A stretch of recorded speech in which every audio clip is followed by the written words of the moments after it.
Sentence summary. A gangster from India is brought to combat a London gangster's rivals.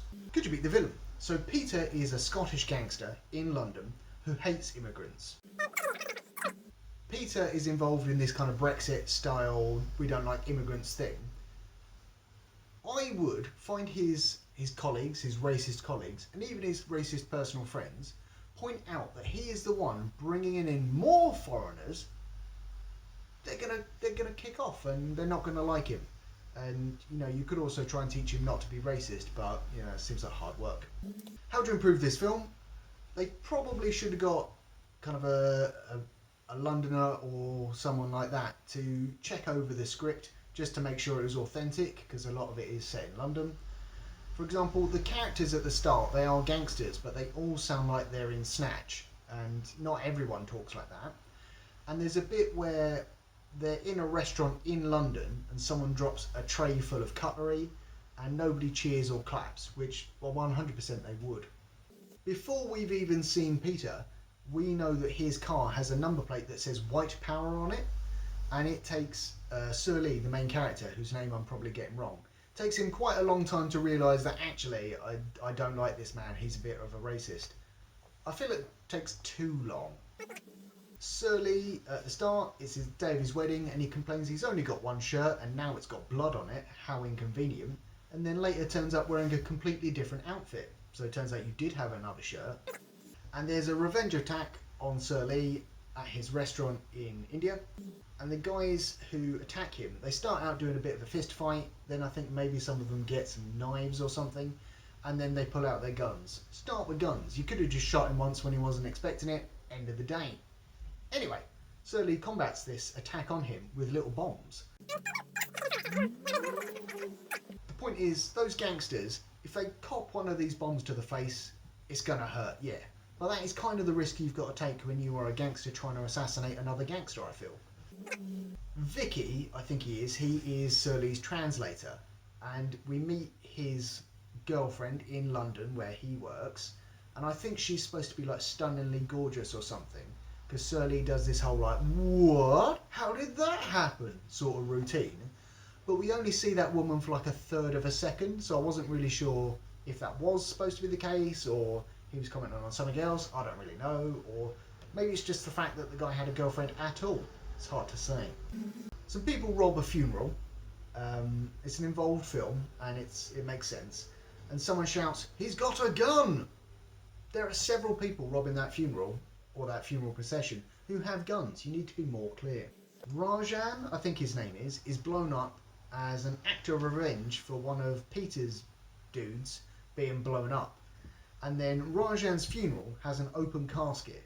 So really, how blown up did Rajan get? Sir Lee has been captured by Silverdos's gang. I'm pronouncing all these names wrong, I'm sorry.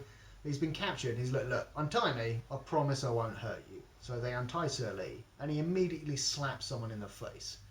If I was Silverdos, I would take that into consideration and then not trust this guy, who you can't trust his word, he's just demonstrated that, and therefore I would not be murdered later. One of the gangsters parks in a disabled car parking space. What a bastard. And there is a conversation between Peter, Silverdos and some other people, and the camera spins around the room, spinning and spinning and spinning, like 4 or 5 times, and it just goes on too long. Stop it, I felt ill. Peter and Sir Lee go to see the site of Sir Lee's new restaurant, and I know that Peter says he owns like the whole street or whatever, but he is covered in blood. Surely someone's going to notify the police when they see him. Attilan, something along those lines, I don't know her name, she's the love interest. And she says to Sir Lee, like, we've only met for like 45 minutes, I'm not going to fall in love with you. And then, in the next scene, falls in love with him. And he is very upset that she was part of a plot to kill him for the bad things he's done.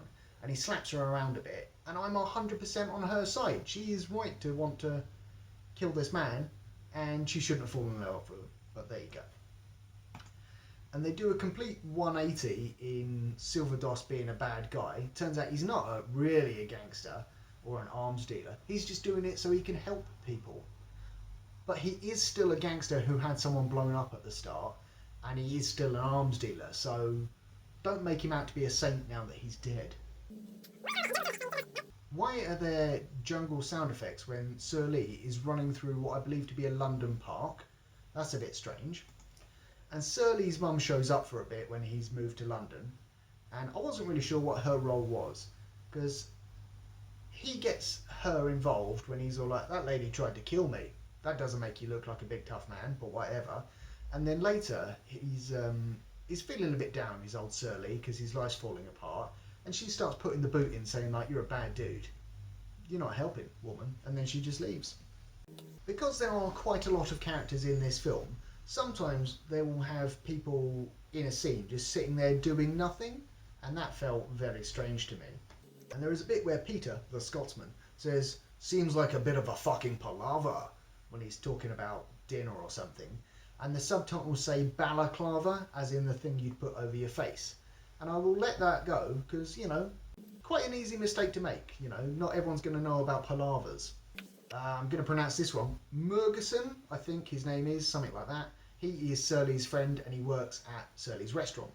And then when Peter's goons shoot the place up, he runs towards the sound of gunfire and then gets shot. Sad times. Don't want to speak ill of the dead, but kind of his fault. Also, he's a lonely fella, and he says, you know, nobody talks to me, so I talk to the plates. I can understand the meals from what I'm wiping off them, because he cleans plates. I feel like saying that sort of thing, that's why people aren't talking to you, because you're kind of freaking them out. But I'll be honest, I think some of the snow in this film might be fake. Alright, that's just my expert opinion from having seen what snow looks like before. Peter talks about doing crimes and murders and stuff on the phone a lot of the time, and I feel like if there were any police investigation into him, they're like, well, we've got all the evidence we need because he's always on his phone talking to people about his many crimes. Sir Lee and his crew go to get revenge on Peter at Peter's country estate, his gaff, and I don't know who the skinhead looking dudes were that joined them, because they look like they should be part of like Peter's racist gang, but they were helping overthrow Peter and kill him, so that was confusing to me. Some of Peter's goons are wearing suits, and some of them are wearing casual attire. They need to come up with a uniform of sorts. So rating out of 5 beers.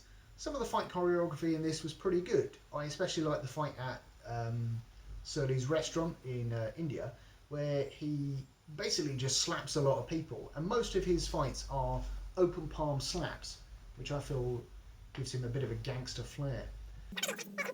And this film is surprisingly deep and well written. So there's a bit where he says, Sir Lee says, I neither understand or empathise with any of this. It only hurts when it's personal.